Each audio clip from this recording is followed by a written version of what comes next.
I said. But I was no longer so sure. I looked at Rosa, but her expression was still blank. "I'm feeling sick already," Boy AF Rex said, and he sagged forward. "But you just said yourself. The sun always has ways to reach us. You're making a joke. I know you are." I managed in the end to convince myself Boy AF Rex was teasing me. But what I sensed that day was that I had, without meaning to, made Rex bring up something uncomfortable, something most AFs in the store preferred not to talk about.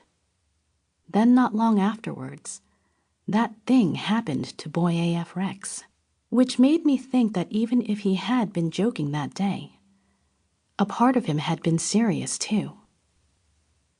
It was a bright morning, and Rex was no longer beside us because Manager had moved him to the front alcove. Manager always said that every position was carefully conceived and that we were as likely to be chosen when standing at one as at another. Even so, we all knew the gaze of a customer entering the store would fall first on the front alcove, and Rex was naturally pleased to get his turn there. We watched him from mid-store, standing with his chin raised, the sun's pattern all over him. And Rosa leaned over to me once to say, "Oh, he does look wonderful.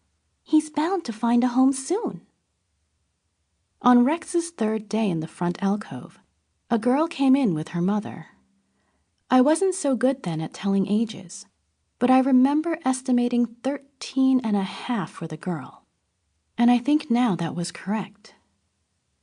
The mother was an office worker, and from her shoes and suit, we could tell she was high-ranking. The girl went straight to Rex and stood in front of him, while the mother came wandering our way, glanced at us, then went on towards the rear, where two AFs were sitting on the glass table, swinging their legs freely as Manager had told them to do. At one point, the mother called, but the girl ignored her and went on staring up at Rex's face. Then the child reached out and ran a hand down Rex's arm. Rex said nothing, of course, just smiled down at her and remained still, exactly as we'd been told to do when a customer showed special interest. "Look," Rosa whispered, "she's going to choose him. She loves him. He's so lucky." I nudged Rosa sharply to silence her, because we could easily be heard. Now it was the girl who called to the mother, and then soon they were both standing in front of Boy AF Rex, looking him up and down, the girl sometimes reaching forward and touching him. The two conferred in soft voices, and I heard the girl say at one point, "But he's perfect, Mom. He's beautiful." Then a moment later, the child said, "Oh, but Mom, come on." Manager by this time had brought herself quietly behind them. Eventually, the mother turned to Manager and asked, "Which model is this one?" "He's a B2, Manager said. "Third series. For the right child, Rex will make a perfect companion. In particular, I feel he'll encourage a conscientious and studious attitude in a young person." "Well, this young lady here could certainly do with that." "Oh, Mother, he's perfect." Then the mother said, "B2, third series, the ones with the solar absorption problems, right?" She said it just like that in front of Rex, her smile still on her face. Rex kept smiling too, but the child looked baffled and glanced from Rex to her mother.